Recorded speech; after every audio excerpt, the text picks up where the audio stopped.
the end of life of Yaakov Avinu, he blesses all his children, giving each one a unique blessing appropriate to his nature and task in life. But of course, a keen eye will notice that although Reuven, Shimon, and Levi were addressed in turn, one could easily conclude that what they were told wasn't a blessing. The Bechor Shor tells us that Yaakov was addressing them as a preamble or introduction to why Yehuda is being chosen as the Melech, as the king.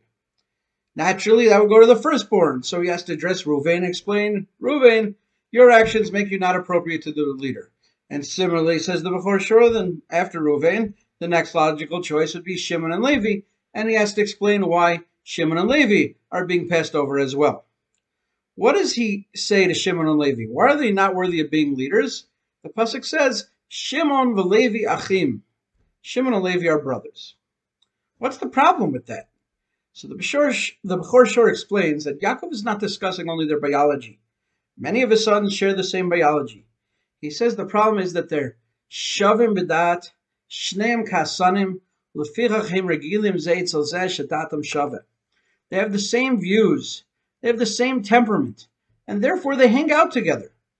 There are many phrases we can use for this. There are two peas in a pod. If you've seen one, you've seen the other. The Bechor Shor says, seemingly quoting a pasuk, which you have a version with the footnotes that tells you it's a phrase in Ben Sira or based on a verse in Ben Sira, Kol of leminehu uven adam ledomelo. To translate this, again, we could use a phrase. Birds of a feather flock together. Shimon and Levi live together in their own echo chamber of their own making. There are no dissenting views, no outside voices, no disagreement. Yaakov is saying, therefore, Shimon and Levi are not fit for office. It has to go to Yehuda, who's next in line. So yes, he calls Shimon and Levi ka'asanim. They're angry people. They have quick tempers. And sometimes a person with a temper can be successful in lots of ways. That can only be if there's something to keep them in line, keep them in check. That's not going to happen with Shimon and Levi because they hang out with each other. There's no way for correction, growth, and moderation.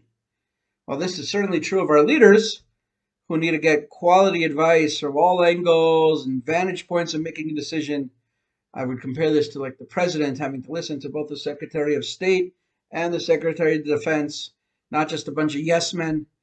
So it's true for our leaders, it's also true for all of us. We need friends, we need spouses, we need parents, we need teachers, we need Rabbeim to help guide us to be the best we can be. And we need to be sure that they're able to redirect us even when they disagree with us. That's the lesson that the Bechor Shor gets from Yaakov's lack of bracha, from Shimon and Levi not getting chosen to be leader by being passed over to be leader in favor of Yehuda. And that's a lesson that we can all learn from it as well. Shabbat Shalom.